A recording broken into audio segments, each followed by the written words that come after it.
Assalamualaikum warahmatullahi wabarakatuh. Perkenalkan, nama saya Rizky Elvina Putri Muslimah dengan NIM 182241011.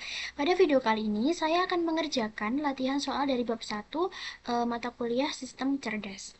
Dalam proses pengerjaannya, saya akan menggunakan buku sebagai acuan, kemudian berdiskusi dengan ChatGPT untuk membantu saya memahami permasalahan yang diberikan.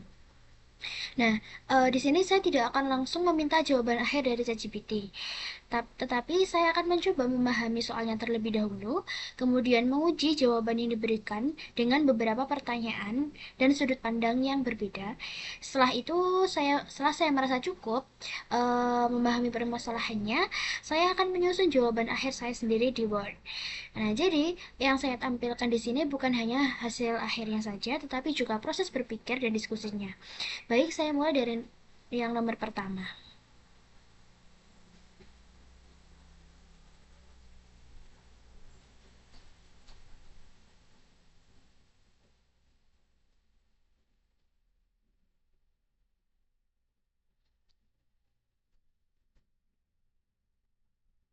Nah, di sini bab satu yaitu tentang pendahuluan sistem cerdas dalam fisika.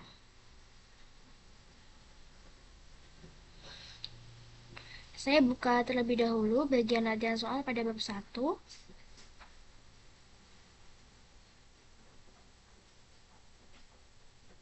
Nah, untuk soal yang pertama, sebutkan satu instrumen di laboratorium fisika dasar dan jelaskan bagaimana AI dapat meningkatkan akurasi pengukurannya. Kalau dibaca sekilas ya dari soal ini tuh sebenarnya cukup sederhana. Kita hanya diminta memilih satu instrumen yang dan menjelaskan bagaimana AI itu dapat membantu meningkatkan akurasinya. Di sini tertulis akurasi pengukurannya. Tetapi, saya merasa ada satu hal yang perlu saya pahami terlebih dahulu, yaitu sebenarnya apa sih yang dimaksud dengan meningkatkan akurasi pengukurannya. Karena menurut saya, AI itu belum tentu membuat alat ukurnya secara fisik menjadi lebih baik. Bisa saja AI itu hanya membantu kita untuk mengolah data yang dihasilkan oleh alat tersebut. Baik, kita akan bertanya dengan ChatGPT.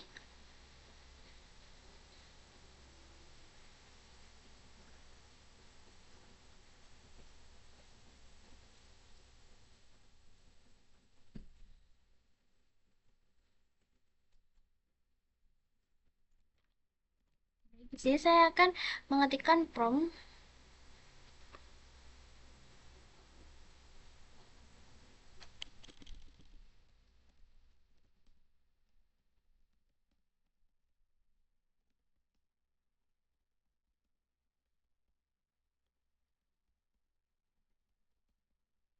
Oh iya, sebelum itu saya masukkan dulu buku dari bapaknya, yaitu buku Sistem Cerdas.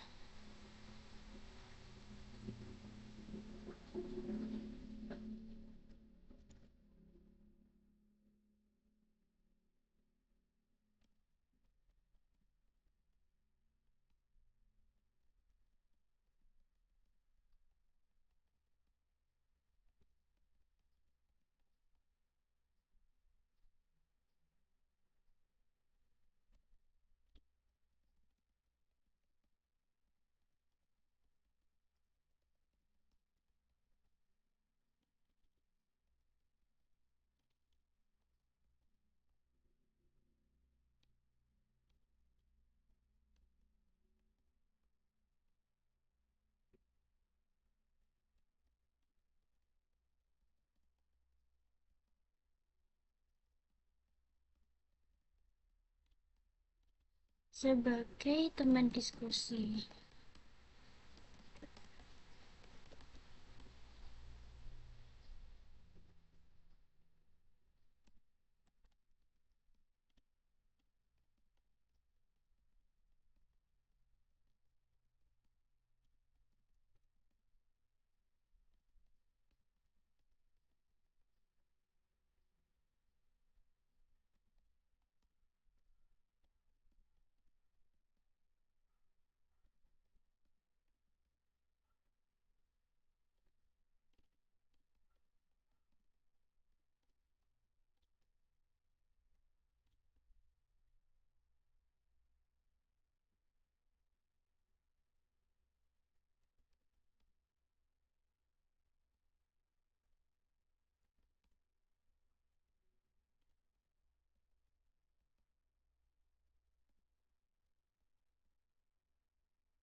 Baik, kita kirim. Jadi di sini saya bertanya, saya sedang mengerjakan latihan soal pertama dari bab 1 sistem cerdas.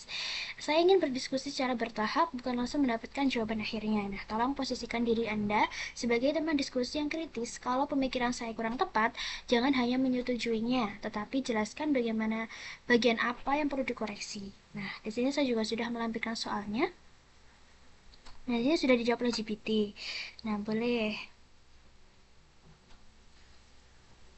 Jadi dia juga meng-highlight bahwa ada dua permintaan soal. Yang pertama yaitu menyebutkan satu instrumen di laboratorium fisika dasar, dan yang kedua menjelaskan bagaimana AI dapat meningkatkan akurasi pengukurannya.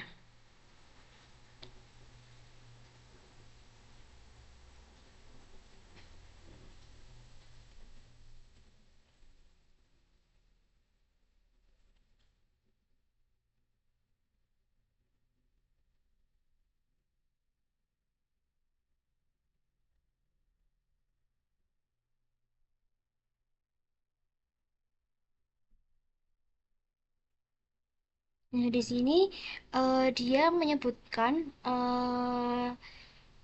dia memisalkan ada termometer raksa, neraca Hauss, bandul burda, pegas dan beban, alat percepat gelombang bunyi. Nah, di sini dia mengatakan bahwa dia memilih termometer raksa.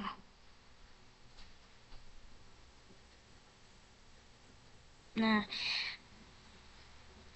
memang apa yang diungkapkan sama GPT itu uh, ada benarnya, yaitu kalau dari pengalamanku praktikum fisika dasar tuh memang ada beberapa alat atau instrumen yang biasa digunakan seperti neraca Hauss, kemudian termometer raksa, pegas dan beban yang seperti yang sudah disebutkan. Nah, kemudian tapi kalau di sini GPT dia tuh memilih termometer raksa, tapi jujur saya tuh tertarik menggunakan bandul Borda. Karena dalam eksperimen ini tuh kita melakukan pengukuran periode untuk menentukan percepatan gravitasi.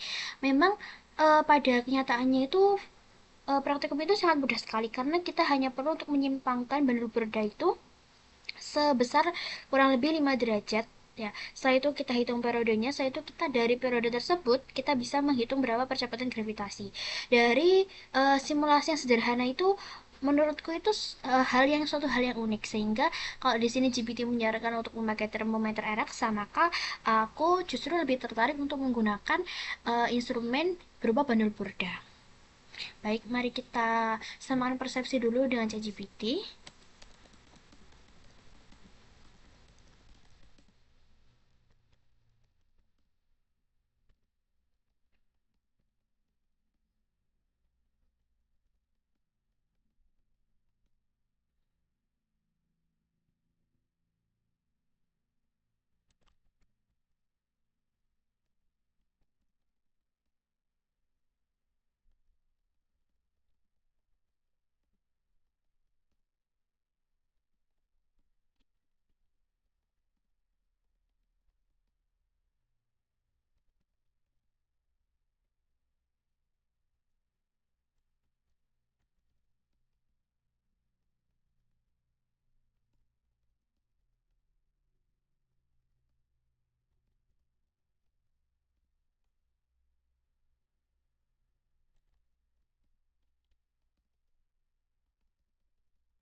Oh, oh.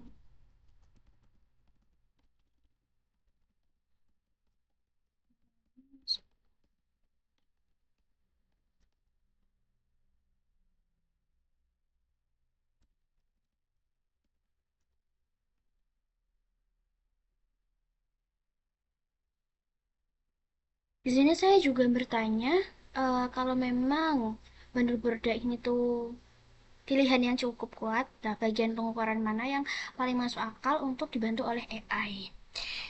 Di sini dia menjawab bahwa bandul Borda itu justru pilihan yang cukup kuat.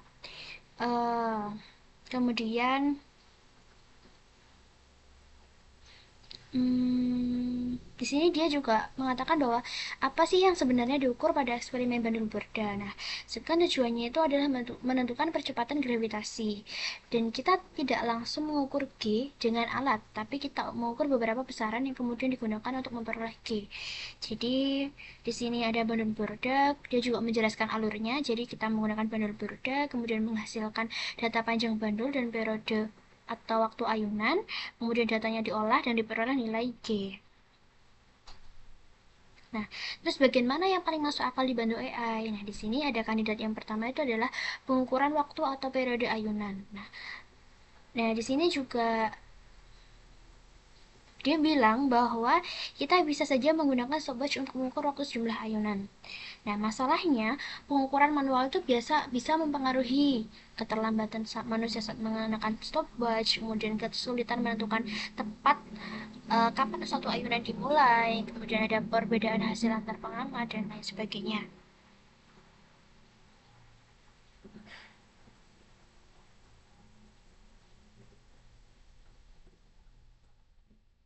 Nah, ini AI itu katanya bisa membantu dengan menganalisis rekaman video gerak bandul untuk mengamati gerakan bandul dan menentukan waktu ketika bandul melewati posisi tertentu secara berulang.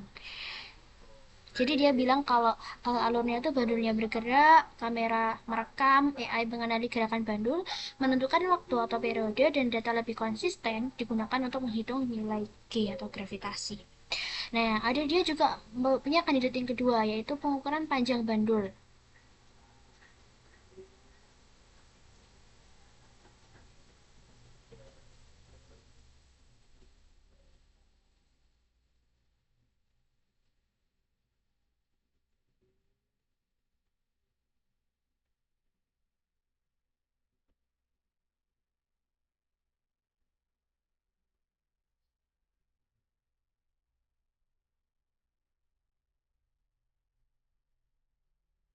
Hmm. Sebentar aku akan baca dahulu.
Oke, jadi dari penjelasan dari GPT, saya paham. Jadi sebenarnya AI itu tidak langsung mengukur percepatan gravitasi, tetapi membantu mendapatkan data eksperimen, terutama data di periode ayunan. Nah, saya setuju kalau memang periode yang diperoleh itu lebih konsisten dan bisa membantu hasil akhirnya. Tapi saya rasa masih ada satu hal yang perlu saya pastikan. Saya ingin melihat bagaimana sih hubungan antara data periode itu dengan nilai gravitasi yang akhirnya kita dapat. Baik, saya akan mulai. Saya membantu.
Kepejat. Bentar, saya cari ulang.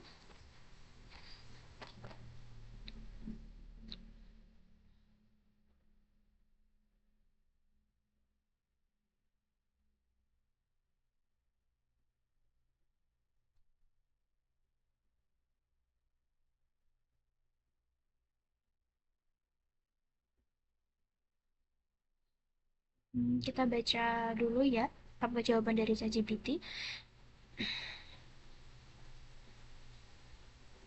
Mm-mm.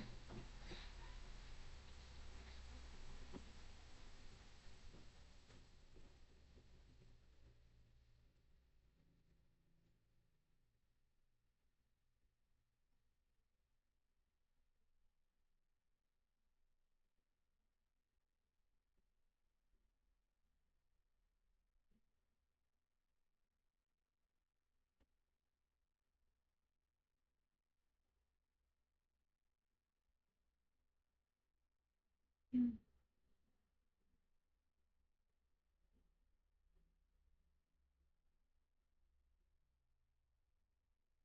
Oke, jadi berarti kalau saya sederhanakan tuh kesalahan pada periode itu bisa ikut terbawa sampai ke hasil perhitungan gravitasi.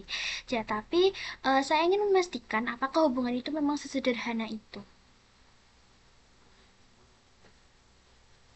Jadi langsung saja saya akan mengajak diskusi juga. Saya akan bertanya tentang kalau semisal kesalahan pengukuran.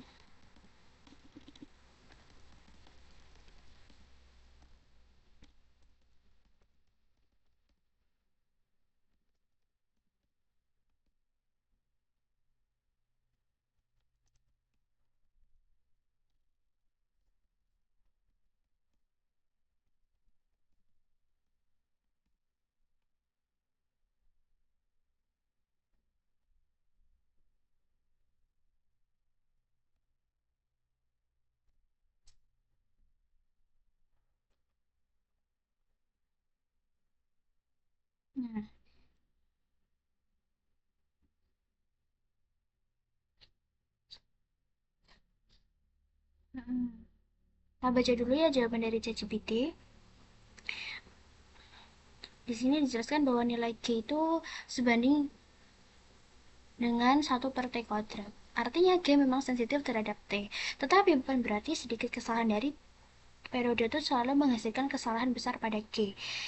Kemudian perubahan kecilnya tuh perhatikan yang kedua di sini. Berarti untuk persentase perubahan G itu kira-kira 2 kali persentase perubahan periode dengan arah yang berlawanan. Jadi kalau semisal kesalahan periodenya itu sebesar 2%, maka perubahan gravitasinya itu sekitar 4%.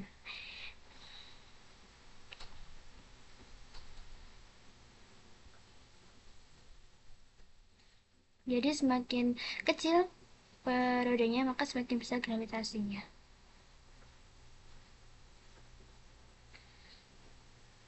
Di sini ditekankan bahwa jadi kesalahan periode itu tidak hanya mempengaruhi besar kesalahan gravitasi, tetapi juga menentukan arah pergeserannya. Hmm.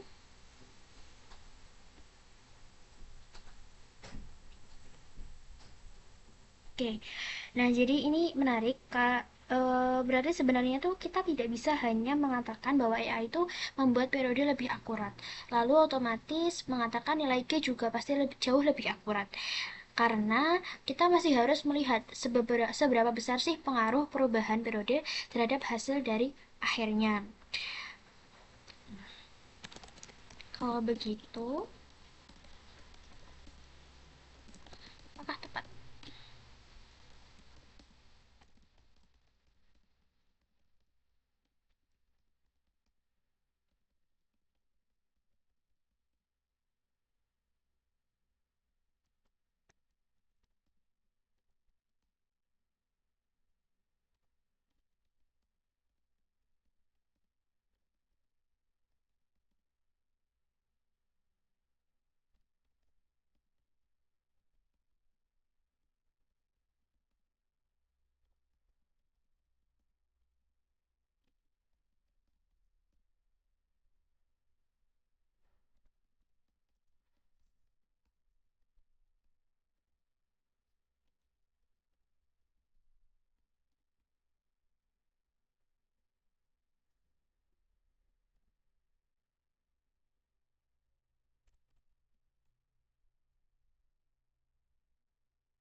Nah, kita baca, katanya betul, tetapi ada satu koreksi kecil pada cara pengucapannya. Jadi, peningkatan akurasi pada suatu variabel tidak otomatis menghasilkan peningkatan akurasi hasil akhir dengan besaran yang sama. Besarnya pengaruh bergantung pada hubungan matematis antara variabel tersebut dengan hasil akhir. Kalau hubungan G dengan T, kemudian ini jelaskan lagi seperti yang sebelumnya.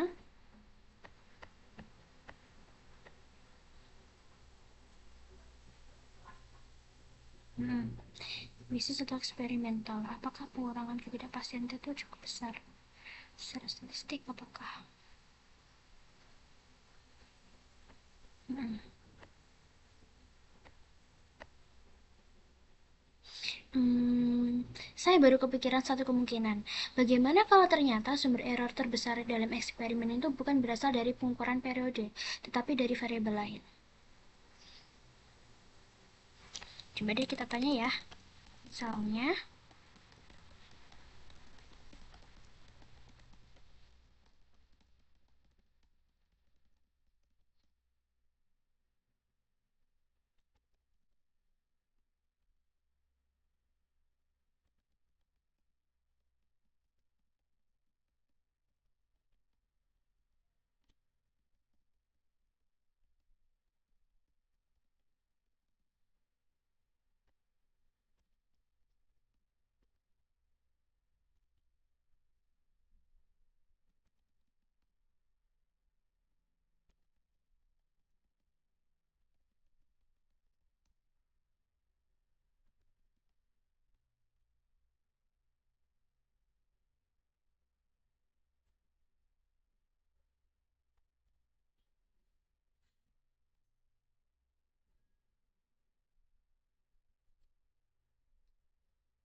nah kita baca dulu.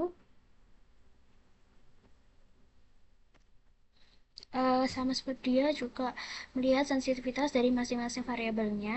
Kemudian dia memberikan contohnya. Maka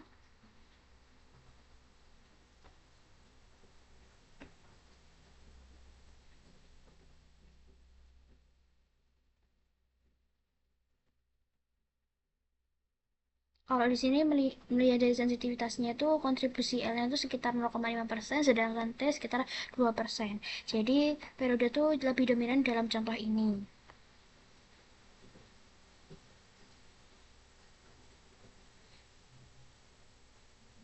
Tapi kalau panjang memiliki tentang L per L 5%,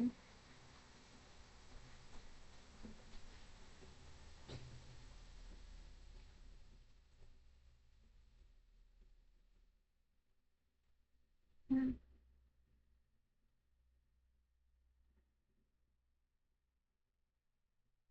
berarti sebelum kita menggunakan AI, kita sebenarnya perlu tahu dulu sih bagaimana masalah terbesar dalam eksperimen kita itu ada di mana.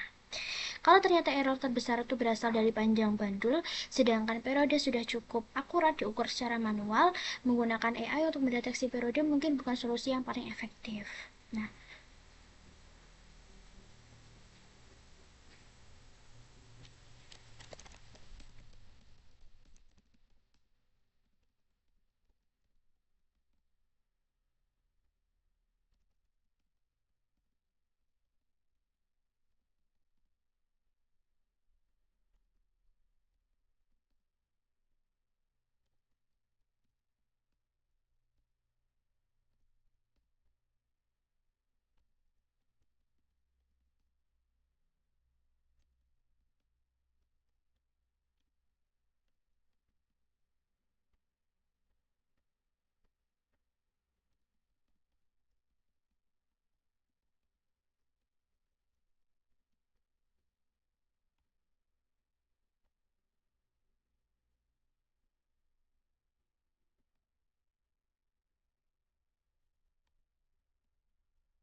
Kita baca dulu jawabannya.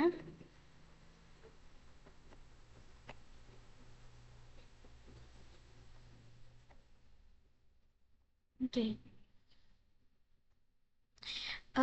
Jadi setelah diskusi tadi, saya merasa sudah cukup memahami permasalahannya.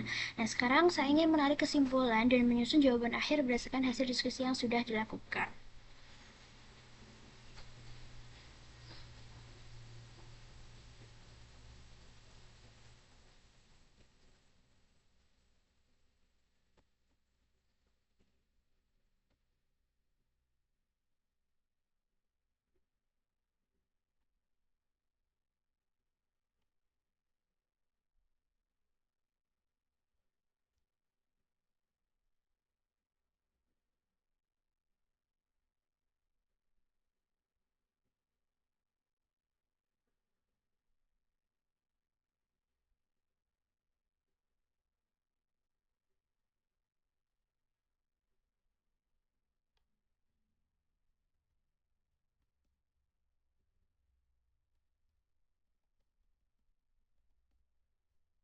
Saya akan mengcopy saja soalnya dari soal tadi.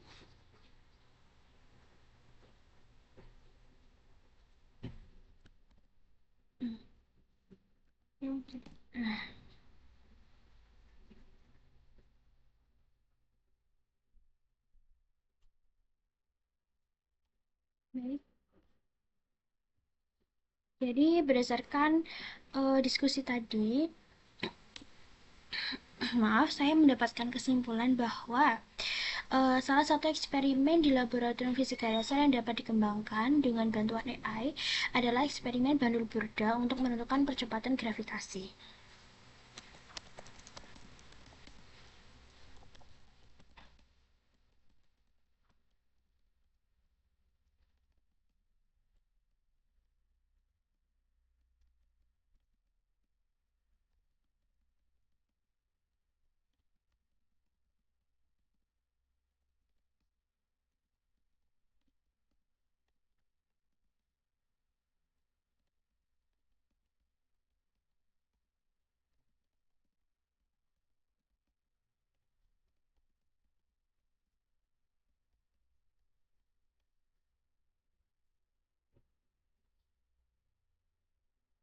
Kemudian, oh,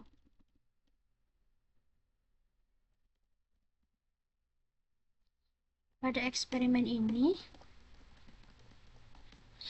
percepatan gravitasi itu tidak diukur secara langsung. Besaran yang diperoleh melalui pengukuran itu antara lain panjang bandul dan periode waktu dan atau ayunan. Nah, data tersebut kemudian digunakan dalam hubungan fisika untuk menentukan nilai percepatan gravitasi.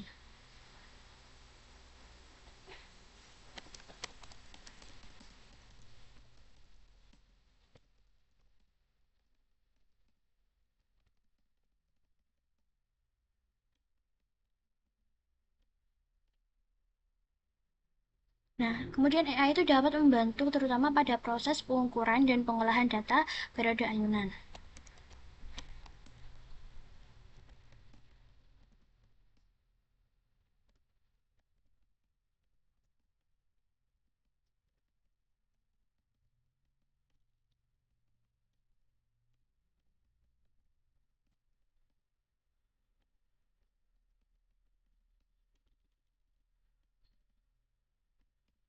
Jadi misalnya nih, rekaman gerak bandul dapat dianalisis untuk menentukan waktu atau periode ayunan secara lebih konsisten, sehingga pengaruh kesalahan manusia dalam pengukuran manual itu dapat dikurangi.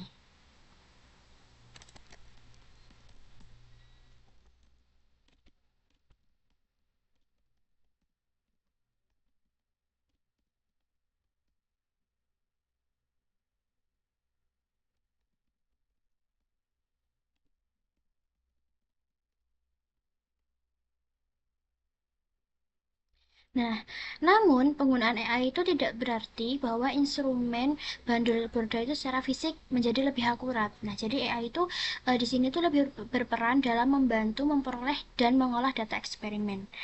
Dan peningkatan kualitas pengukuran itu juga tidak dapat langsung dianggap menghasilkan nilai gravitasi yang lebih benar.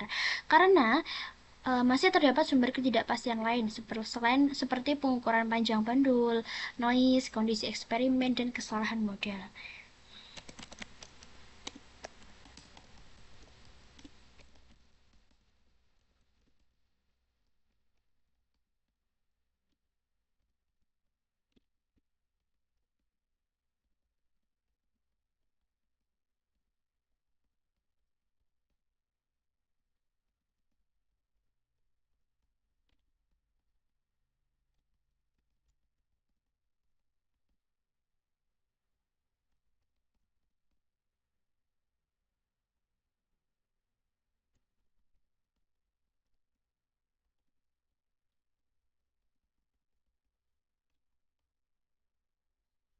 Nah, oleh karena itu, hasil yang diperoleh dengan bantuan AI itu perlu dibandingkan dengan metode konvensional atau nilai referensi serta tetap diperiksa berdasarkan prinsip fisika.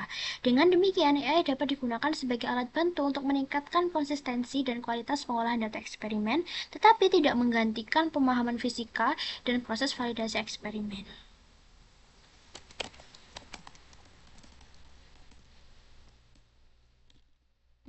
Hasil yang diperoleh.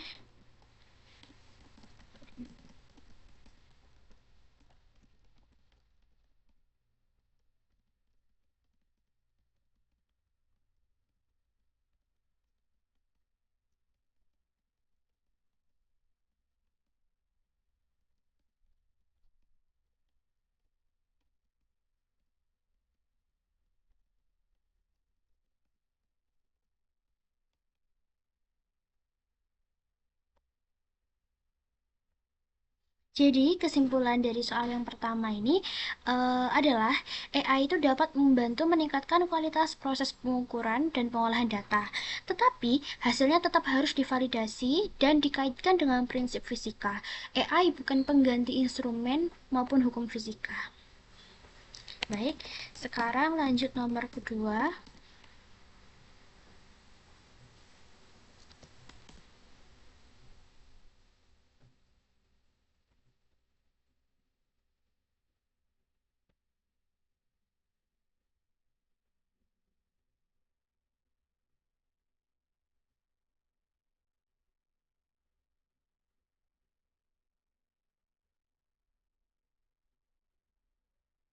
Kita copy dulu untuk soalnya nomor 2. Nomor kedua itu bunyinya yaitu mengapa dalam riset fisika kita tidak bisa hanya mengandalkan AI atau black box tanpa mempertimbangkan hukum fisika.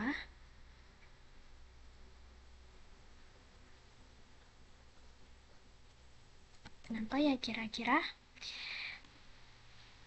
Oke, mari kita bertanya dengan ChatGPT dan kita diskusi dengan ChatGPT.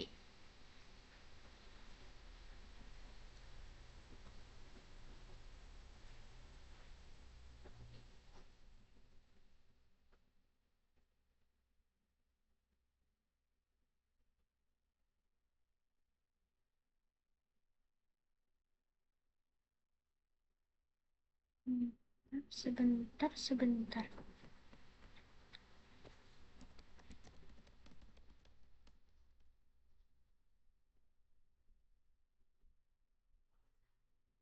Tidak,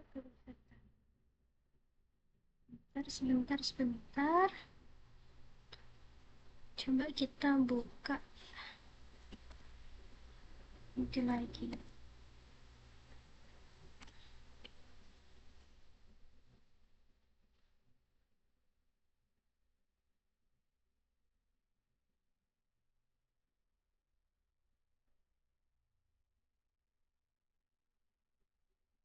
Nah, sudah membuka.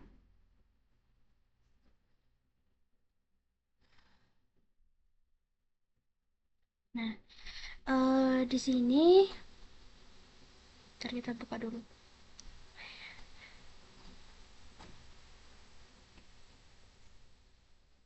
Nah, menurut saya, kata black box itu perlu saya pahami dulu, karena kalau saya tidak memahami maksud black box, saya juga akan kesulitan menjelaskan kenapa kita tidak boleh hanya mengandalkannya.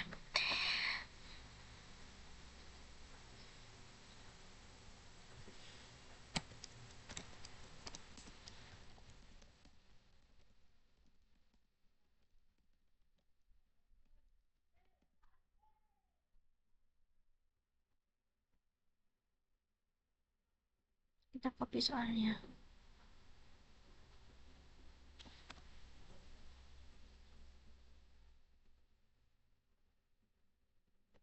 Bentar, bentar.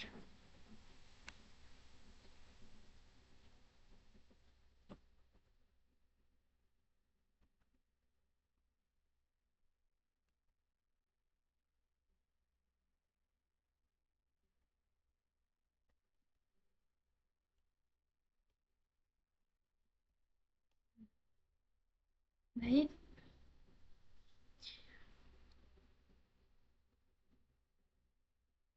Hmm. Kita baca dulu. Kuning memprediksi masa adalah mendapat box. Hmm. Hmm.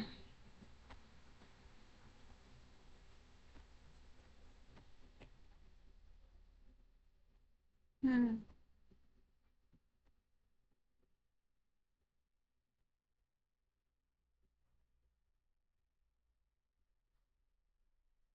Oke.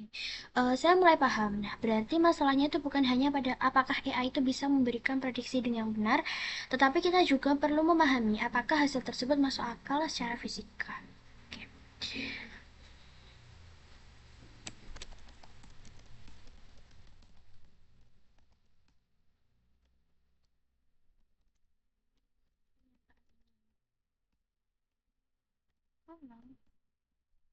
Misal.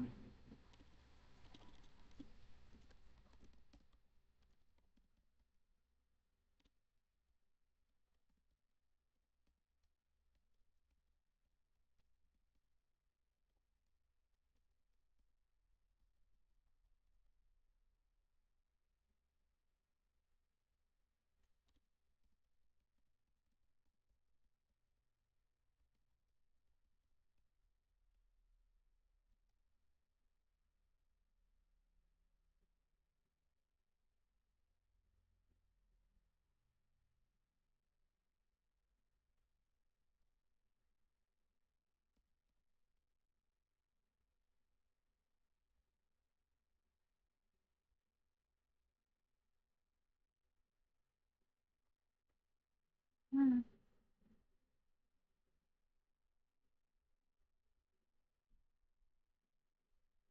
Hmm.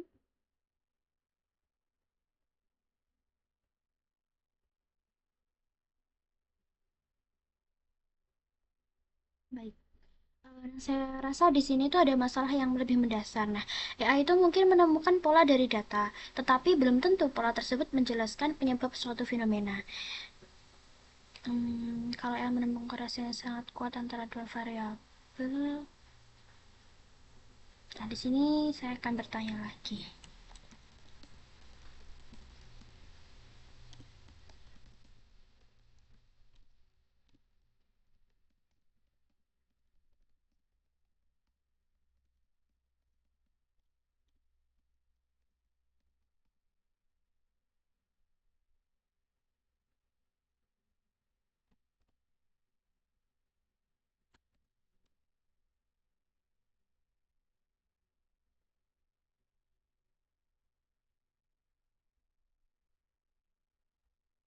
Hmm, Bentar, dia sedang, oh ini, gambar grafiknya kemudian, kalau negatif, kalau hampir nol, dia lurus, kalau positif seperti ini.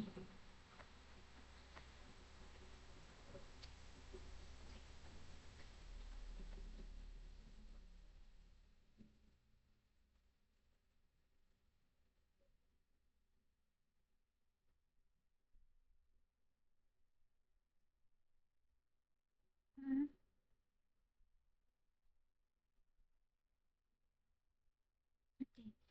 Oke.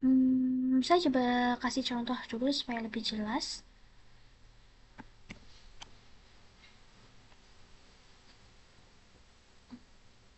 Ngelek-ngelek ya ini.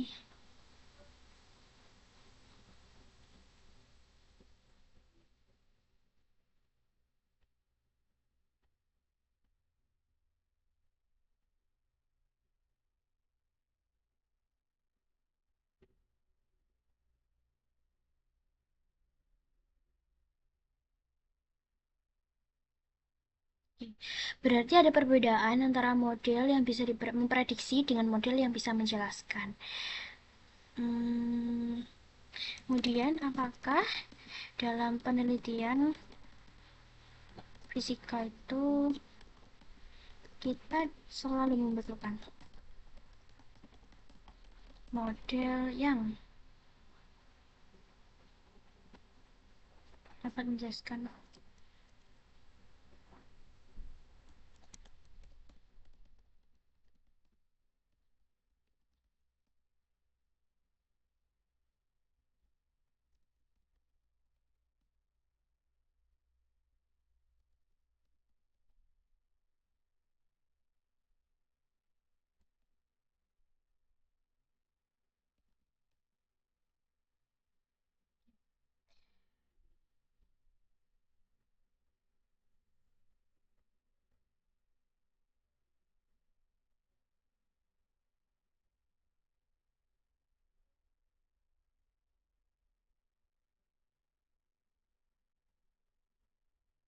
Mm-mm.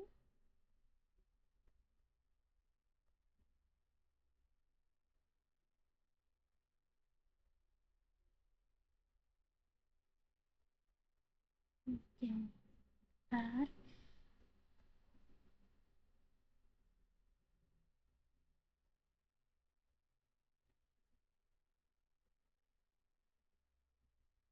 Oke.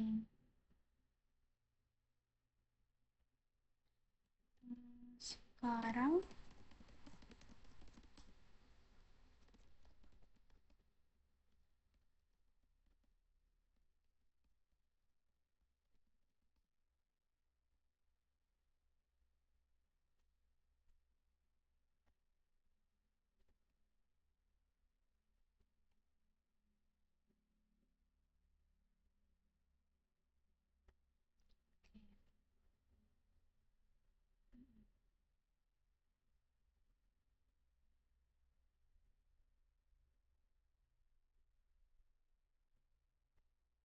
oke, saya ingin membalik situasinya.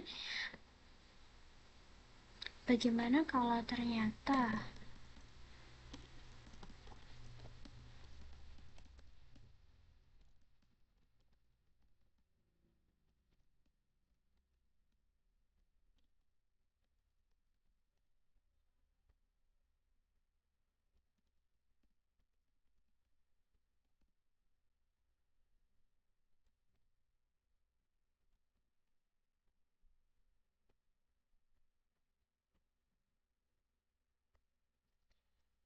dia menemukan bahwa Y tidak sama dengan Fx?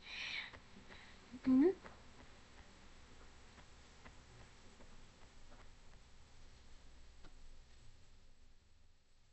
Hmm. Kalau begitu,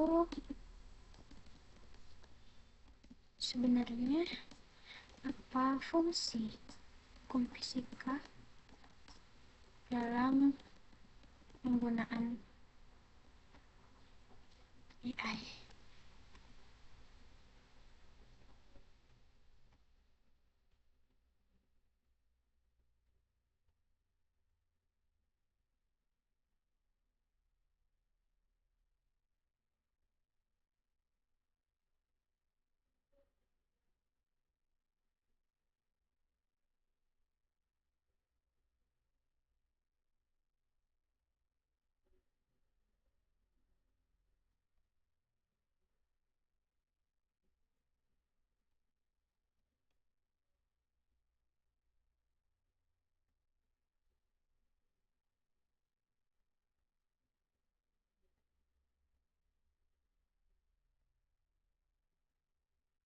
constraint atau batasan dari validation pemeriksaan. Oke, jadi saya jadi melihat bahwa hukum fisika itu mungkin bukan sekedar alat untuk mengecek jawaban akhir. Nah, kalau kita memasukkan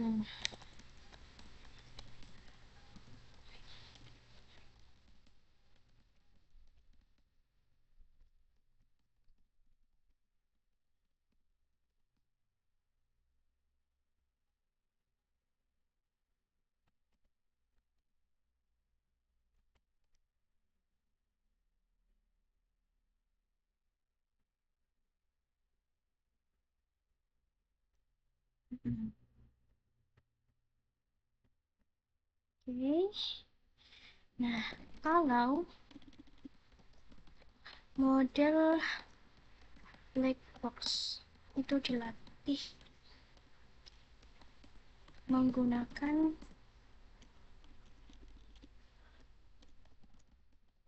eksperimen,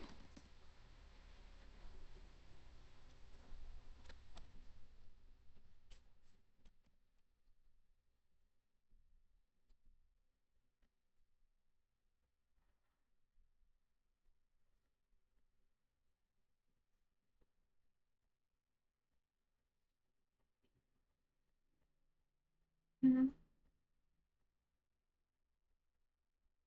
baik. Menurut saya, masalah utama dari black box dalam penelitian fisika itu bukan hanya karena kita tidak mengetahui proses internal model, tetapi karena model itu bisa menemukan pola atau korelasi yang belum tentu memiliki hubungan sebab akibat secara fisika. Nah, karena itu akurasi prediksi saja itu belum cukup, tetapi hasil AI itu tetap perlu diperiksa berdasarkan hukum fisika, kualitas data, dan kondisi eksperimen. Nah, tetapi saya juga memahami bahwa black box itu tidak selalu berarti tidak boleh digunakan. Penerimaannya tergantung pada tujuan penggunaannya. Kalau hanya untuk prediksi, mungkin tuntutan interpretasinya itu berbeda dibandingkan penelitian yang bertujuan menjelaskan suatu fenomena.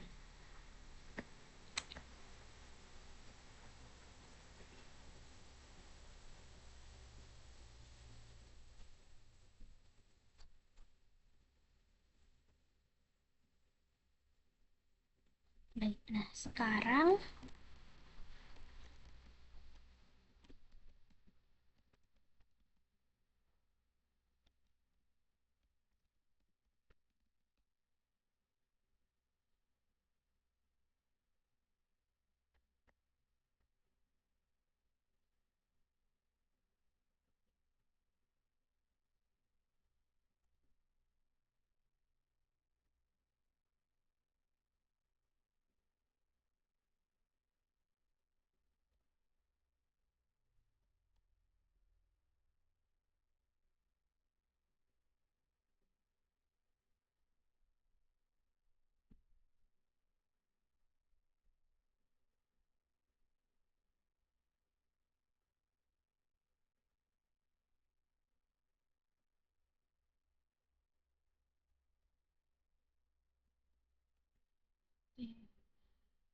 hmm, akan pindah ke Word.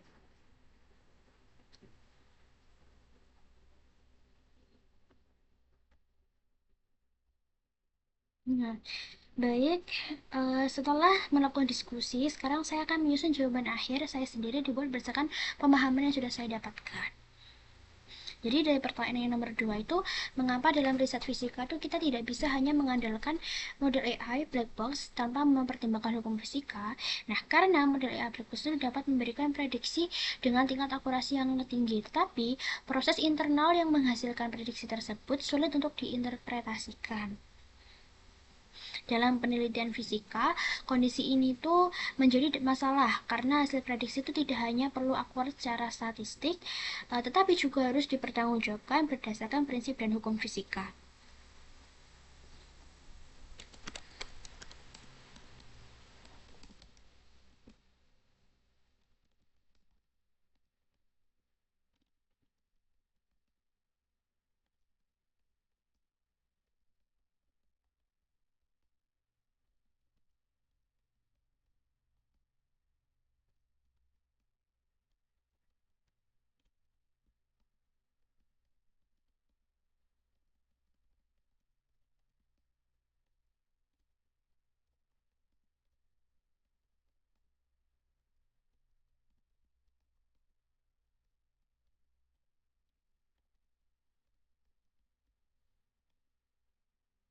Nah, AI itu dapat menemukan korelasi dari data eksperimen, tetapi korelasi tidak selalu menunjukkan hubungan sebab akibat.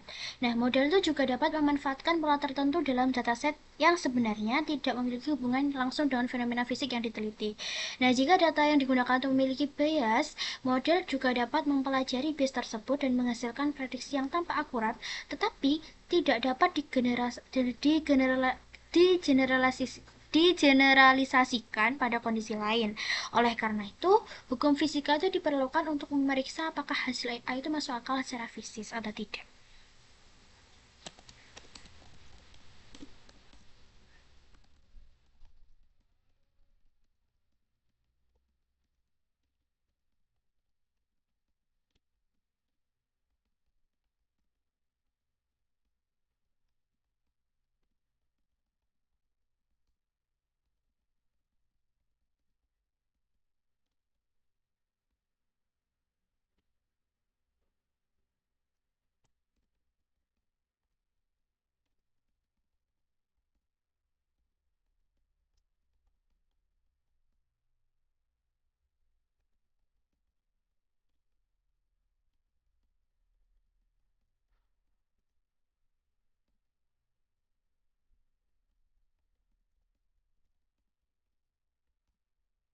Ketika hasil AI itu bertentangan dengan teori atau hukum fisika, peneliti itu perlu memeriksa kembali kualitas data, instrumen, processing, dan model sebelum mengambil kesimpulan. Nah, dalam kondisi tertentu, hasil yang berbeda dari teori itu juga dapat menjadi alasan untuk melakukan pengujian lebih lanjut, bukan langsung menyalahkan AI ataupun teori. Nah, dengan demikian AI black box itu tidak selalu harus dihindari, terutama jika tujuannya adalah prediksi. Namun, dalam penelitian yang bertujuan memahami atau menjelaskan fenomena fisika, interpretasi dan konsistensi terhadap prinsip fisika itu menjadi sangat penting. Nah, AI itu sebaiknya digunakan sebagai alat bantu bagi fisikawan, bukan sebagai pengganti hukum fisika.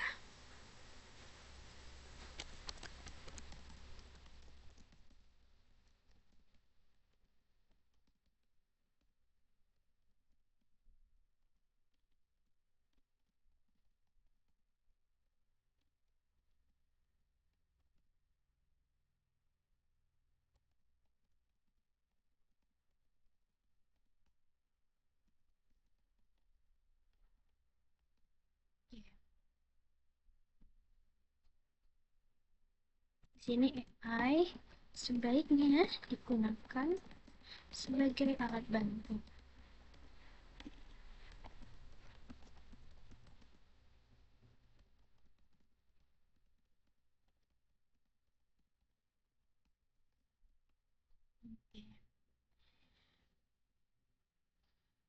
Nah, jadi dari soal kedua ini saya memahami bahwa dalam fisika, model yang akurat itu belum tentu otomatis memberikan penjelasan yang benar. AI dapat menemukan pola dari data, tetapi kita tetap perlu mempertanyakan apakah pola tersebut memiliki makna fisik. Karena itu, fisika tetap menjadi bagian penting dalam menilai dan menginterpretasi hasil AI. Nah, untuk soal nomor 2 ini telah selesai.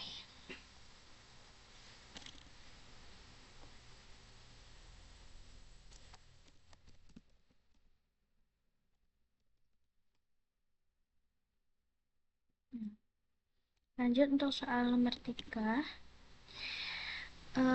Kita buka dulu bukunya.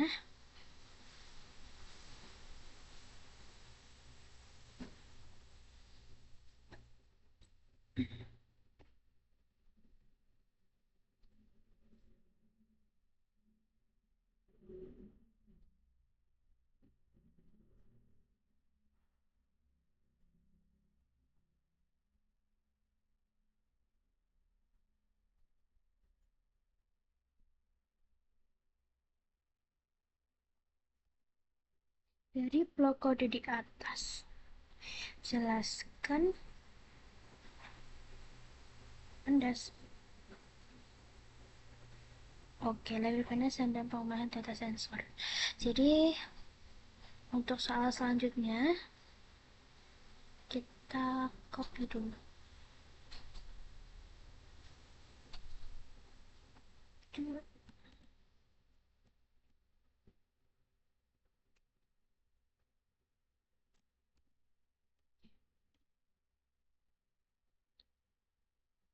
Sekarang kita menuju ChatGPT.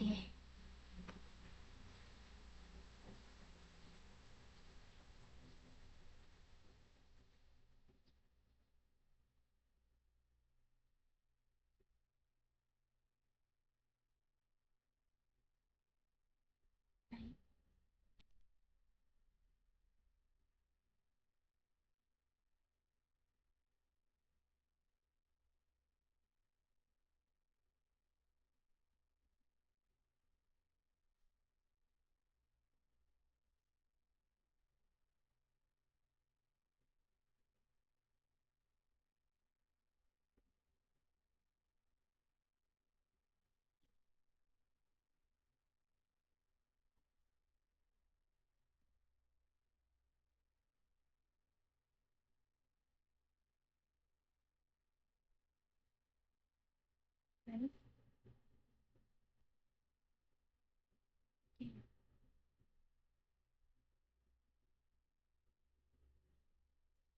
Jadi di soal ini tuh saya diminta untuk menjelaskan fungsi library Pandas berdasarkan blok kode yang diberikan.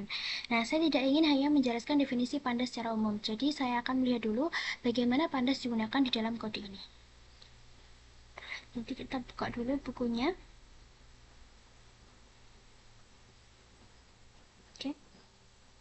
Kita Nah, di sini jadi di sini ada import Pandas SPD. Kemudian ada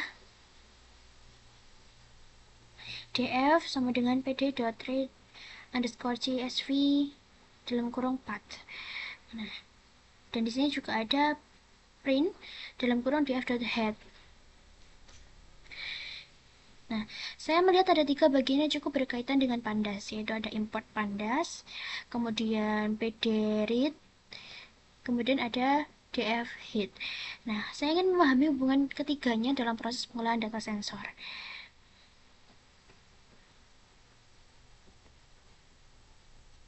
Kita kembali ke GPT.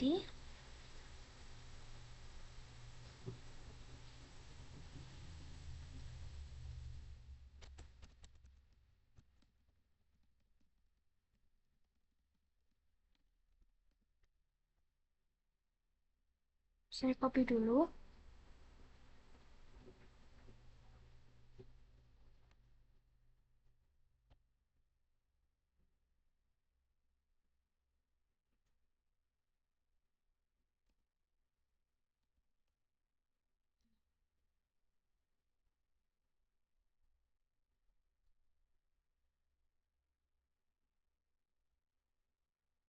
Tunggu beberapa saat.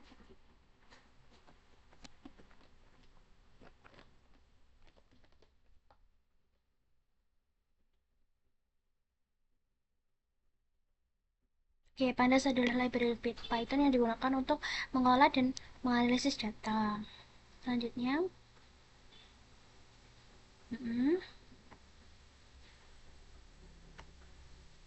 oke. Nah, berarti Pandas di sini itu berperan dalam membaca dan mengelola dataset. Tetapi saya ingin memastikan satu hal. Apakah pd.read.csv itu sebenarnya sudah melakukan analisis terhadap data sensor atau baru tak memasukkan data ke Python? Baik, saya akan bertanya.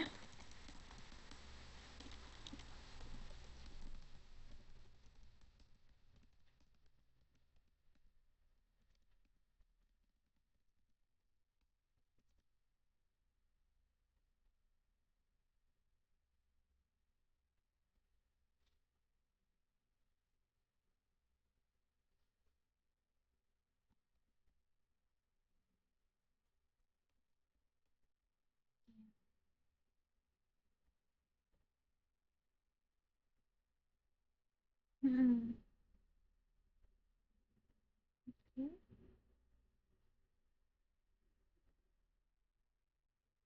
Hmm. Oke. Kemudian saya juga ingin memahami kenapa sih data tersebut tuh harus dimasukkan ke dalam data frame.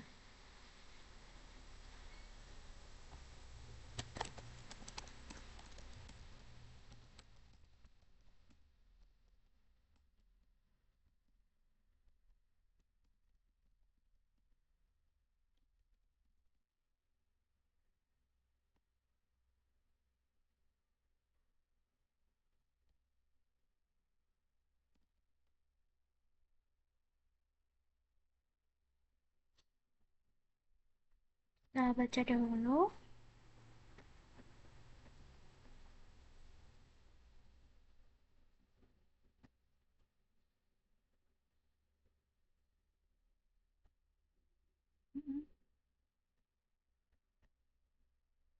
Oke. Nah, saya juga melihat ada df.hit setelah dataset berhasil dimuat. Nah, saya penasaran, apakah perintah ini tuh hanya untuk menampilkan data atau sebenarnya punya fungsi lain dalam pengolahan data?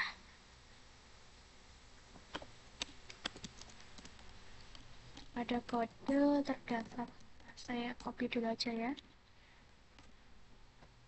biar kebanyakan nulis. Baik. Oke. Mm-mm.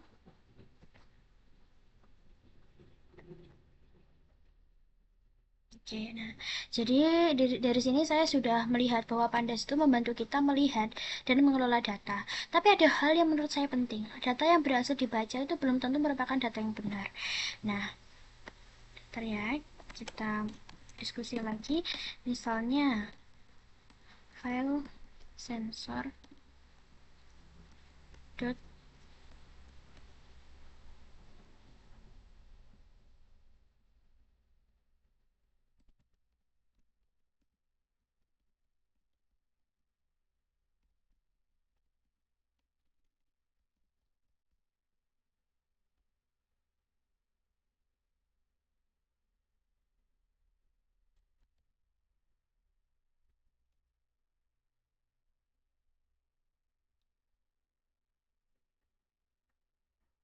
Oke. Nah,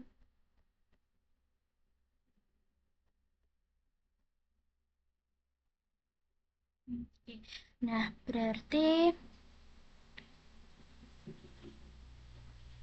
kalau Pandas dapat membantu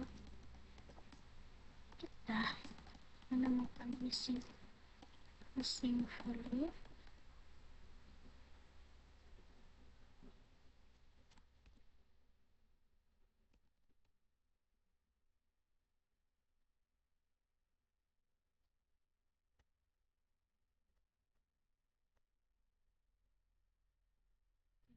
Mm-hmm.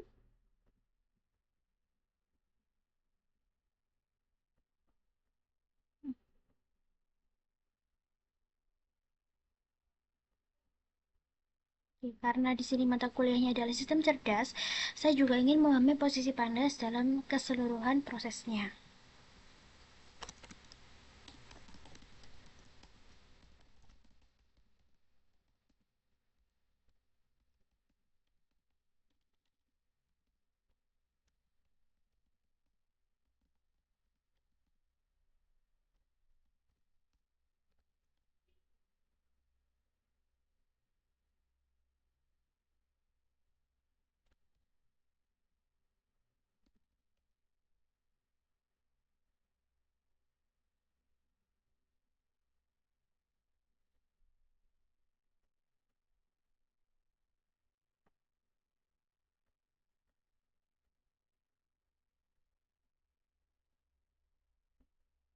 Hmm,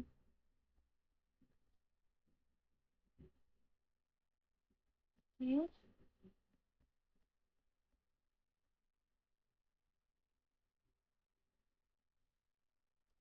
Jadi kalau kita melihat keseluruhan kode ini,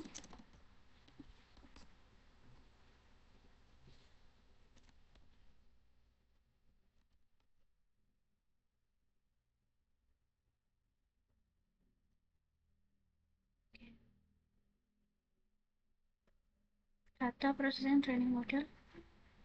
Oke. Jadi dari diskusi tadi saya sudah mendapatkan gambaran yang lebih jelas. Jadi Pandas itu pada kode ini itu tidak digunakan untuk mengambil dataset dari internet. Jadi proses pengambilan dataset itu dilakukan menggunakan hf underscore hub underscore download. Nah, Pandas itu digunakan uh, setelah dataset diperoleh, yaitu untuk membaca file sensor.csv menggunakan pd.read_csv path. Nah, dan menyimpannya sebagai data frame pada variabel df. Data frame tersebut kemudian dapat digunakan untuk melihat dan mengolah data sensor. Sedangkan df.hit digunakan untuk melihat beberapa baris awal sehingga kita bisa mengetahui gambaran data yang berhasil dimuat. Namun, data yang berhasil dimuat itu belum tentu otomatis benar secara fisika.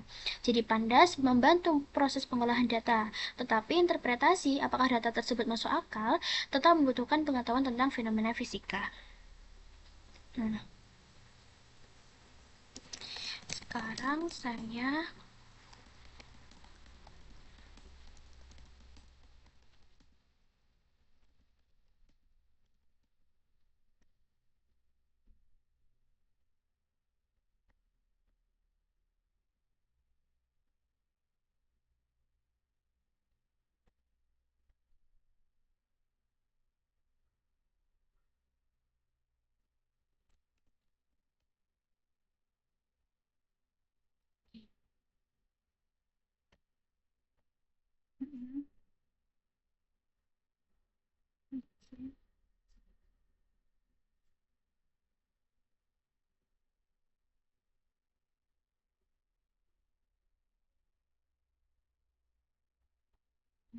setelah berdiskusi, sekarang saya akan menyusun jawaban akhirnya sendiri di Word.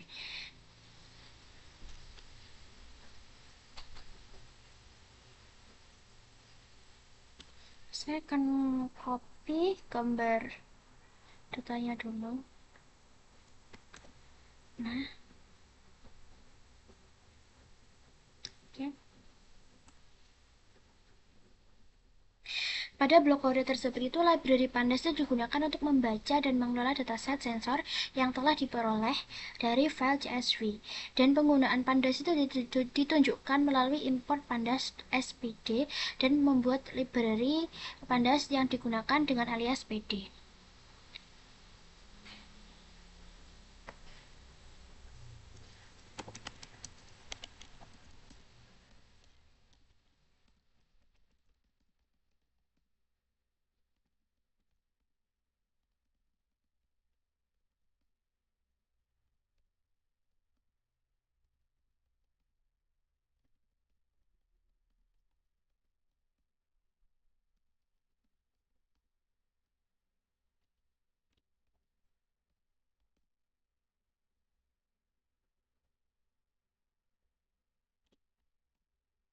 Nah, selanjutnya, perintah df sama dengan pd.read itu digunakan untuk membaca file sensors.csv dari lokasi yang ditunjukkan oleh variabel path. Nah, kemudian menyimpannya dalam bentuk data frame pada variabel df. Nah, data frame itu memudahkan data sensor yang berbentuk tabel untuk ditampilkan dan diolah lebih lanjut.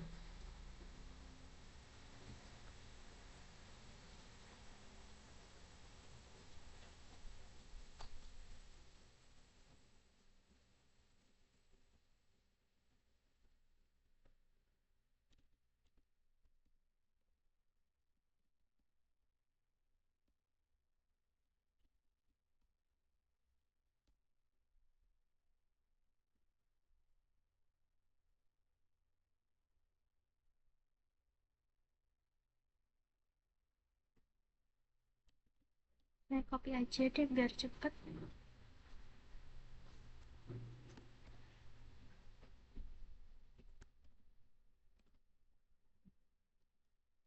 Digunakan untuk membaca file filenya apa?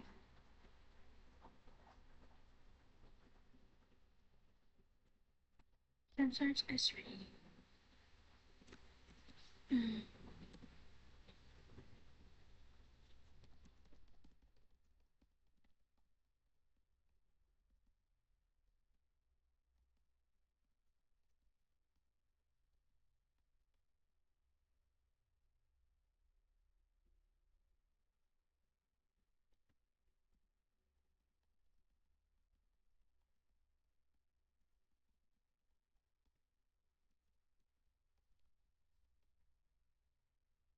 Nah, kemudian ada perintah df.hit itu kemudian digunakan untuk menampilkan beberapa baris di awal dataset, sehingga pengguna dapat melihat gambaran data yang telah berhasil dimuat.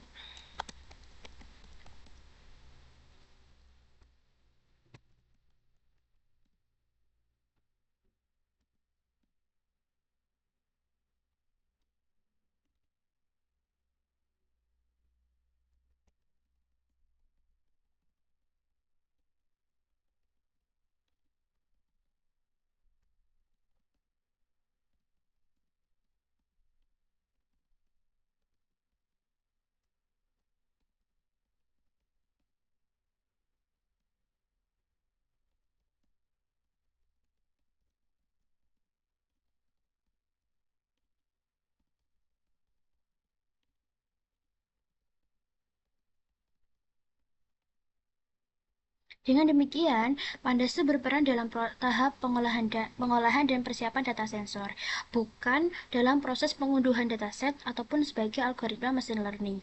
Data yang telah berhasil dimuat dan diolah menggunakan Pandas juga tetap perlu diperiksa validitasnya berdasarkan kondisi eksperimen dan prinsip fisika yang digunakan. Jadi, berdasarkan diskusi saya, fungsi utama Pandas pada kode ini adalah membaca, menyimpan, dan membantu mengelola dataset sensor dalam membentuk data frame sehingga data lebih mudah diperiksa dan dianalisis. Sedangkan pengambilan dataset dilakukan oleh Hugging Face underscore Hook, bukan oleh Pandas. Dengan demikian, Pandas menjadi salah satu bagian penting dalam tahap pengolahan data sebelum data digunakan untuk analisis lebih lanjut. Nah, jadi untuk soal nomor 3 itu selesai. Uh, Baik,